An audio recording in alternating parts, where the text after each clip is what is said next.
Bom dia, bom dia! 13º vídeo aqui da nossa leitura comentada, Grande Magia, o capítulo da propriedade. Já prepara seu cafezinho, já prepara tudo que a gente vai começar hoje a todo vapor. Bora lá? Bem, acredito que a inspiração sempre se esforçará ao máximo para trabalhar com você. Mas, se você não estiver pronto ou disponível, ela poderá de fato optar por deixá-lo e procurar outro colaborador humano. Na verdade, isso acontece com frequência. É assim que, certa manhã, você abre o jornal e descobre que outra pessoa escreveu o livro, dirigiu a peça, lançou o álbum, produziu o filme, financiou seu negócio, abriu um restaurante ou patenteou uma invenção ou manifestou de alguma forma, uma centelha de inspiração que você teve anos antes, né? Aquela coisa que às vezes está na gaveta, que a gente engaveta. Como artista, a gente vê muito isso, né? Fazendo uma exposição ou lançando um livro, né? Eu que tenho 4 livros, já fiz diversas exposições. É, é tipo assim, já tive essa ideia. Já pensei nisso também, né? Ou o pior do pior dos casos é tipo olhar para uma tela sua, meu filho faz, mas não fez. Esse que é o grande problema, né? Você falar que seu filho faz essa obra de arte, você falar que você teve essa ideia dessa, eh, né, desse livro, desse peça de teatro, dessa escrita, etc., é a coisa mais irritante e é a coisa mais básica possível. Porque você falando isso, você acha que, poxa, eu também tive esse insight maravilhoso, brilhante que você teve. Agora, como o Tales Gomes fala, né? A ideia vale 10 centavos na bacia. É isso, acabou. Todo mundo tem ideia, todo mundo já pensou, e é isso que você não está se atinando às vezes. Ideia tem arrudo, nós somos quase 8 bilhões de pessoas no mundo inteiro, 210 e 12 milhões de brasileiros, por mais que tenha algumas pessoas aí desinformadas que falam que o Brasil tem bilhões de pessoas, né, mas são 200 e poucas, milhões de pessoas. Você acha que muita gente trabalhando com arte, muita gente trabalhando com cripto, muita gente trabalhando com alimentação saudável, com nutrição, são bilhões de profissionais no mundo inteiro trabalhando nas bilhões de áreas. Você acha que alguma pessoa já não teve a ideia de fazer aquilo que você já pensou diversas vezes ou engavetou 10, 5 anos atrás? Muita gente já teve. Para você ter noção, o Thomas Jefferson, quando ele foi patentear a lâmpada a luz, né? Eu tenho uma grande aqui na minha frente, quase que na mesma semana, num período de uma semana e meia, 17 pessoas foram patentear. Praticamente tem uma diferença ou outra, né, no projeto e etc., mas era algo que acendia e dava luz. Então, 17 pessoas no mesmo local. Imagina em outro país, né? Você acha que você, nessa época de hoje, com o chat GPT, não está tendo a mesma ideia? Vou escrever um livro sobre termos básicos. Você acha que já não tem? Você acha que já não está tendo daqui a pouco? É muito básico isso, porque a grande importância, por isso que o Tales Gomes fala, e várias pessoas, você vai fazer um pitch de venda, e as pessoas ficam assim, não vou falar minha ideia, quero proteger minha ideia, não vou no Shark Tank, porque vão pegar minha ideia. Ideia, meu filho, profissional, investidor, empresário, às vezes não está nem aí. Porque a dificuldade é fazer acontecer, e fazer acontecer bem, e fazer acontecer com resultado. Essa é a questão. Porque ideia é fácil ter. Ainda mais com o ChatGPT hoje, com o Claude, com agentes. Eu, por exemplo, eu tenho mais ou menos 15 skills, habilidades, sei lá, 20 agentes trabalhando comigo. Eu sou uma OPB, One Person Business. Então, assim, para conversar com a gente, e esses agentes são modelados com as top cabeças do mercado.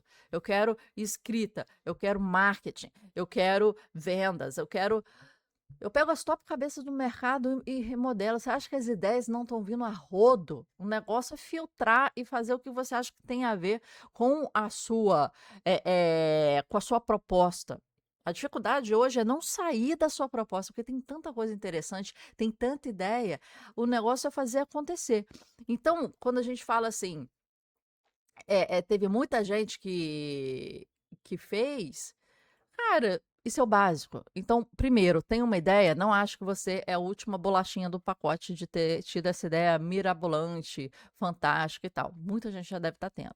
O negócio é fazer acontecer. E aí tá a diferença. Porque tem muita gente, as expectativas, que quebram em 2 a 5 anos de empresa, que não consegue se sustentar, que não consegue capilarizar, que não consegue fazer logística, que não consegue ter as parcerias necessárias. E é aí que é o hustle, e é aí que é a luta, né? Então vamos lá. Isso pode irritá-lo, mas não deveria, pois você não fez a sua parte.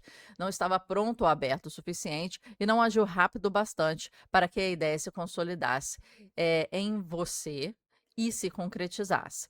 Portanto, ela partiu em busca de um novo parceiro e essa pessoa acabou por concretizá-la. Exatamente. Depois que publiquei Comer, Rezar e Amar, não sei quantas pessoas literalmente eh, mais do que eu posso contar, me acusaram com raiva de ter escrito o livro delas. Exatamente. E olha que a mulher vai para países específicos, tem experiências específicas e tem um relacionamento ao final do filme com um brasileiro num local específico, né? Então, assim, tem coisas específicas ali. Só que a história de uma grande viagem que você foi a diversos países e se reencontrou é muito básica, né? Isso aí, livros, sei lá, de 50 anos tem. Era para esse livro ter sido meu. Rosnam, me fuzilam com os olhos na fila do autógrafo de algum evento literário em Houston, em Toronto, em Dublin, em Melbourne. Eu estava planejando escrever esse livro um dia. Você escreveu a minha vida. Mas o que posso dizer? Que diabos eu sei sobre a vida daquele estranho? Do que do meu ponto de vista, encontrei uma ideia desacompanhada, perdida por ali e fugi com ela. Embora seja verdade que tive sorte com o Comer, Rezar e Amar, sem dúvida, tive muita sorte, também é verdade que eu trabalhei muito. Me desculpa, gente. Que trabalhei como uma louca naquele livro. Lancei-me aquela ideia como um salmão se lança contra a corrente. Depois que ela penetrou na minha consciência, não deixei de segui-la por um momento sequer, até o livro estar pronto. Você viu que é a postura muito diferente do Evelyn of Amazon. Então, pude ficar com ela para mim. Então, olha a postura diferente. Não deixei ela sozinha um minuto sequer, me lancei na ideia como um salmão contra a corrente. Então, contra todos, contra a dopamina, contra o contratempo, ela ficou lá. Vou fazer, vou fazer. Então, você vê aqui 2 comparativos de posturas diferentes frente à escrita de um livro e de desenvolvimento de ideia. Mas também já perdi várias ideias no decorrer dos anos. Ou melhor, perdi ideias que acreditei erroneamente estarem destinadas a serem minhas. Outras pessoas acabaram escrevendo livros que eu queria muito ter escrito. Outros realizaram projetos que poderiam ter sido meus. E sempre vai ser assim, gente. Você vai ir numa exposição, você vai olhar para uma tela e vai falar assim, cara, já até comecei a pintar uma tela parecida com isso, mas parei. É isso. Em 2006, por exemplo, flertei por um tempo com uma ideia de escrever um livro de não ficção sobre a cidade de Newark, em Nova York, em New Jersey, desculpe, na qual daria o título de Brick City, Cidade dos Tijolos. Meu plano, em teoria, consistia em seguir o carismático novo prefeito de Newark, Cory Booker, e escrever a respeito de seus esforços de transformar aquela cidade fascinante, porém conturbada. Era uma ideia legal, mas se acabei não concretizando. Para ser honesta, parecia ser muito trabalhosa e eu já estava planejando outro livro, então nunca me empenhei o suficiente para acompanhá-la na prática. Em 2009, o Sundance Channel produziu e levou ao ar um documentário sobre a conturbada história de Newark, Nova Jersey, e os esforços de Cory Booker para transformar a cidade. O nome era Brick City. Minha reação ao ficar sabendo disso foi de puro alívio. Oba, não preciso lidar com Newark. Alguém já se encarregou dessa tarefa. Você viu que o mesmo título, nem modificação no título teve. As ideias, elas são assim, né? Ela te dá um tempo. Não aconteceu, ela parte para outro, literalmente. E tem diversos exemplos na história sobre isso, ainda mais envolvendo patentes também, né? Outro caso ocorreu em 1996, quando conheci um amigo próximo de Ozzy Osbourne.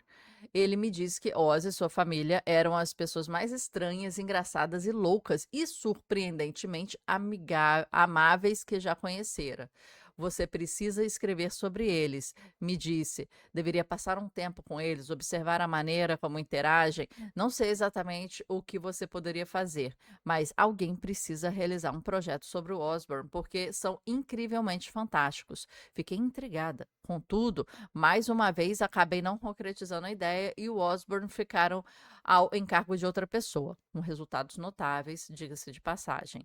Há muitas ideias que acabei não concretizando e várias delas viraram projetos de outras pessoas.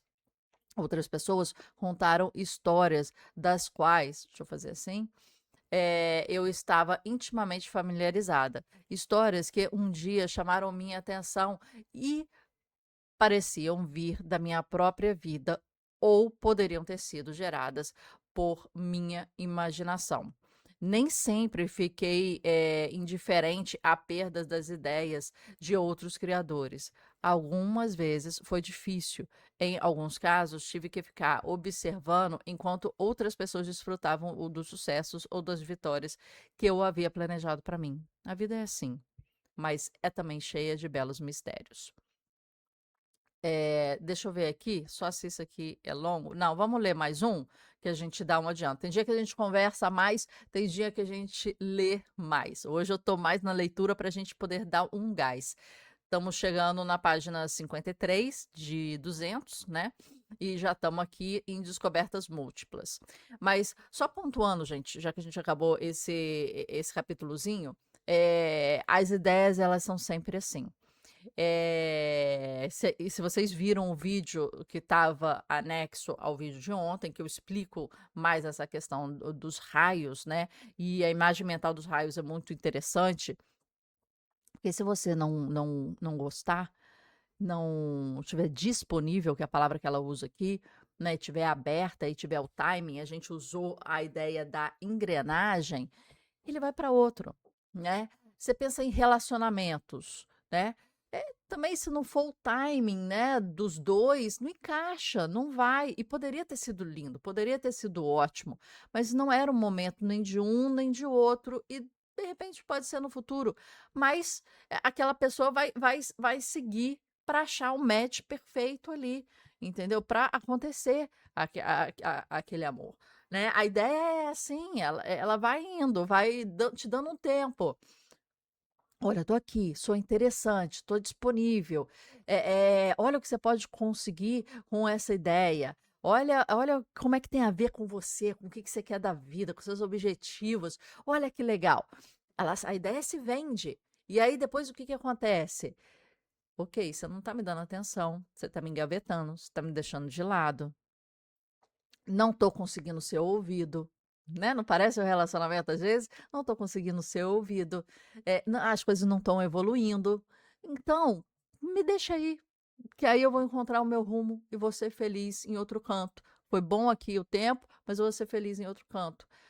É mais ou menos isso, né, que acontece. E às vezes a gente tem que entender que é uma dor de perder uma ideia grande, ainda mais quando você vê sendo realizada tão bem por outra pessoa e outra pessoa tendo tantos louros com isso, sabe?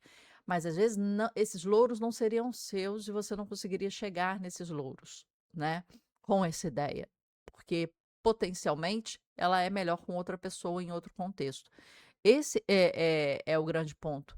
Mas quando você encontra uma ideia que é sua, igual ela falou aqui do comer, rezar e amar, ela falou assim: "Eu não deixei ideia em nenhum minuto". Olha a postura diferente e as palavras que ela usa diferente. Quando a gente lê, a gente tem que prestar bastante atenção nas palavras, né. Eu não deixei essa ideia em nenhum minuto. Eu parecia um salmão contra a corrente. Sempre uma luta, né, sempre um contra, parece que tá no ringue lutando, que tá nadando contra a maré, que tá indo, só que consegue ir. Na ideia anterior da Evelyn, parecia que a corrente levava. Então, tenta entender a dinâmica da energia por trás da ideia, porque por essa dinâmica que às vezes é até inconsciente sua, você vai entender se aquilo é para você ou não é, ou se é o timing ou não é. Só pela energia, não sei se vocês acreditam em energia, mas só pela energia da ideia com você naquele momento, você já entende. Porque engavetar não é justo com a ideia, e não é justo com você. Esse é o ponto. Vamos lá. Descobertas múltiplas. Após refletir longamente sobre tudo isso, percebi o que tinha acontecido entre mim e a Anne Patchett. Eu quero até pesquisar mais sobre essa moça, vou ver se eu trago depois para vocês mais sobre ela. Poderia ter sido uma versão artística da descoberta múltipla, em termo usado pela comunidade científica sobre que dois ou mais cientistas em diferentes partes do mundo têm a mesma ideia ao mesmo tempo. O cálculo, o oxigênio, o buraco negro, a fita de Möbius, eu não conheço isso. A existência da estratosfera e a teoria da evolução foram todas descobertas múltiplas, só para citar algumas. Não há nenhuma explicação lógica para isso. Como é possível que duas pessoas que nunca ouviram falar uma do trabalho da outra cheguem às mesmas conclusões científicas no mesmo momento histórico? No entanto, é algo que ocorre com mais frequência do que seria de imaginar. Quando o matemático húngaro János Pauliai inventou a geometria não euclidiana no século XIX, seu pai inventou de publicar as descobertas imediatamente, antes de outra pessoa tivesse a mesma ideia. Quando chega a. Deixa eu colocar para cá. Quando chega a época de certas coisas, elas aparecem em lugares diferentes, como as violetas que desabrocham no início da primavera. Ótimo. Descobertas múltiplas também ocorrem fora da esfera científica. No mundo dos negócios, por exemplo, que a gente falou aqui, né, do pitch de venda, da ideia de business, da 10 centavos a bacia, né? No mundo dos negócios, por exemplo, há um entendimento generalizado de que existe sempre uma nova ideia por aí, flutuando na atmosfera, e que a primeira pessoa ou empresa a agarrá-la terá vantagem competitiva. Às vezes, todo mundo está tentando agarrá-la ao mesmo tempo, em uma louca disputa para ver quem será o primeiro, como ocorreu durante a ascensão do computador pessoal na década de 90. Ótimo exemplo isso. Descobertas múltiplas, e não é que os 2 estão fazendo descobertas do nada, como um eureka, né. É porque naquele momento já existia a possibilidade disso, os meios para isso, né. Então, os equipamentos, os papos, os papers com pesquisas, né. Então as ideias elas vão se populando aí e pra fazer o tico e teco se encontrarem, é mais fácil para quem está mais atento, porque já existe um ar de pesquisa, um ar de entendimento, materiais disponíveis para aquilo. Basta uma pessoa inteligente fazer assim, ó.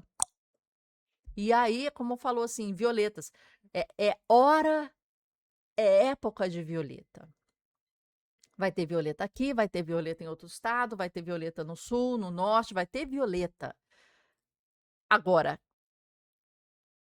quem é que vai, né, propiciar essa violeta? Porque a violeta vai nascer, né? Quem é que está atento aí para germinar essa violeta? Essa que é a questão. A época de grandes ideias, a época dos computadores. Ia nascer computador. Ia nascer. É época do computador, é época de violeta. Agora, quem está lá prestando atenção para fazer isso aqui? né? Porque as coisas já estão quase prontas. Descobertas múltiplas acontecem até em relacionamentos românticos. Durante anos e anos, ninguém demonstra nenhum interesse em você. E, de repente, você tem 2 pretendentes ao mesmo tempo. Isso, sem dúvida, é um caso de descobertas múltiplas. Para mim, descobertas múltiplas são a maneira encontrada pela inspiração de minimizar o risco, de tentar encontrar a sintonia perfeita, trabalhando em 2 frentes. Ela tem direito a fazer isso se quiser. Na verdade, tem direito a fazer o que bem entender e nunca é obrigada a justificar seus motivos a nenhum de nós. Na minha opinião, temos sorte de a inspiração ao menos falar conosco. Seria pedir mais que, além disso, ainda nos desse explicações. No fim, não apenas violetas tentando desabrochar, são apenas violetas tentando desabrochar. Não se preocupe com a irracionalidade e a imprevisibilidade de toda essa esquisitice. Entregue-se. É esse o contrato bizarro e sobrenatural da vida criativa. Não existe roubo, não existe propriedade, não existe tragédia, não existe problema. Lá de onde vem inspiração, não existe tempo nem espaço. Assim como não existem competição, ego ou limitações. Tudo que existe é a teimosia da própria ideia, que se recusa a interromper sua busca até que tenha encontrado um colaborador igualmente obstinado, ou múltiplos colaboradores, conforme o caso. Trabalhe com a teimosia, com essa teimosia. Trabalhe com ela, com o máximo de abertura, confiança e diligência que puder. Tudo isso dê tudo de si, pois prometo, se comparecer ao trabalho todos os dias, talvez dê a sorte de, em uma manhã qualquer, desabrochar de repente. Vamos lá, primeira coisa, se você visse esse item aqui hoje em dia, você ia achar que ChatGPT escreveu, mas esse é um recurso da escrita literária que existiu desde sempre, né? Desde sempre. Então, a gente costuma hoje em dia bater o olho e achar que ChatGPT escreveu. Né? Nesse caso não foi. Outra coisa, a gente leu algo muito parecido com isso no livro, né, A Arte, a Guerra da Arte, do Steven Pressfield, né? O que ele falava? Só para a gente revivar. Ele fala no livro dele sobre resistência, quer dizer, você não colocar as coisas em práticas porque alguma coisa está te impedindo. A dopamina, o medo, a autossabotagem, etc e tal, que ele dá o nome de resistência, independente da que seja. Tem um capítulo do livro que ele fala sobre as musas inspiradoras, que ele prepara tudo, ele varre, ele organiza o escritório dele, ele deixa tudo, a mesa de trabalho toda pronta para que as musas inspiradoras, quando cheguem, encontrem ele trabalhando, suando, escrevendo e que elas venham, ele limpa o tapete, ele organiza tudo como se fosse aquela mentalidade das musas inspiradoras chegarem no local de trabalho dele e ajudarem ele ali no ofício dele. Né? Então, essa visão das musas inspiradoras, ela é muito importante, porque se elas chegam lá e se ele não está preparado, né, elas vão embora. Se não estava tudo organizado, elas vão embora também. Então ele prepara, é um ritual dele, rotineiro, toda manhã preparar isso. E isso me lembrou muito essa parte aqui, né? Esteja trabalhando, se comparecer ao trabalho todos os dias, talvez dê sorte. Então isso ele fala muito lá também. Esteja, é rotina. É escrita todos os dias. Você é escritor, você escreve todos os dias. Você é pintor, você pinta todos os dias. A sorte, a inspiração, a ideia tem que te encontrar trabalhando. Senão ela não vem. Se ela te encontrar assim na rede, tô aí. Tô te aguardando. Vem a ideia. Ela vai fazer que essa pessoa? Essa pessoa não vai dar conta de mim, não. Vou sair daqui de fininho, nem vou dizer que cheguei. Então é isso. Então, tem que te encontrar no hustle, tem que te encontrar trabalhando, suando, fazendo, e aí ela já entra no encaixe, porque a ideia ela chega em movimento. Se ela te encontrar parada, ela não vai conseguir dar o puxo de tração. Ela tem que te encontrar em movimento. E quando ela te encontra em movimento, ela faz assim e já encaixa. Essa é a ideia mental da ideia. Então, não pare, não esteja na rede, de mãos e pés para o alto. Esteja em trabalho, em movimento. É só assim que a ideia vem. A ideia não vem para pessoas paradas. A ideia trabalha aqui, olha, como está falando, na teimosia. Você sendo teimoso e você estando aberto, tendo confiante, sendo diligente, tá? E trabalhando todos os dias. E quem sabe, isso aqui é muito importante, talvez, essa é a palavra mais importante daqui, tá? Talvez dê sorte de em uma manhã desabrochar de repente. Talvez. Então, vamos na fé, vamos com foco e vamos suando por aí. Porque, como fala o ditado, é 99% transpiração e 1% inspiração. E 1% só vai fechar esses 100 se tiver um suadouro aí antes. Então, assim, a proporção de suor é muito maior. E a gente não entende, às vezes, na vida real, porque às vezes a gente acha que, nossa, já trabalhei tanto, já suei tanto, já tentei tanto e não tá dando. Você não suou o suficiente, desculpa falar. Você não testou o suficiente. 1000 testes é pouco e 1000 é muito. Entende? Entende essa lógica? 1000 testes é pouco para você conseguir algo maravilhoso na sua vida, transformador, que vai mudar um antes e depois no mercado X. É muito para você. É pouco para o resultado que você quer, para a mudança que você quer, para o movimento que isso pode trazer. Entende a perspectiva? Só que a ideia precisa de mais de 1000 e você às vezes não consegue mais de 1000. Às vezes é isso. E segura que vai dar certo. Tenha fé que vai dar certo. E trabalhe forte. Trabalhe potente. Hoje a gente tem mais braços com as AIs. Potencialize. Você não está sozinho. Não está. E se está, está na hora de aprender a não estar. Crie skills, crie agentes, crie um sistema para você. Para você, quando a ideia chegar, ela não vai só te ver trabalhando, ela vai te ver trabalhando em equipe, com sistemas, com processos regrados. Ele vai ver uma orquestração esperando ali aquela ideia, 1% chegar, porque está todo mundo suando. É isso, minha gente. Hoje não somos um, não estamos sozinhos, mesmo estando. E a gente pode orquestrar uma quantidade imensa de agentes, de squads, de clones, de times, de que a gente não imagina a potência disso. Mas bora acreditar que vai acontecer. 1000 é muito e 1000 é pouco. Até amanhã.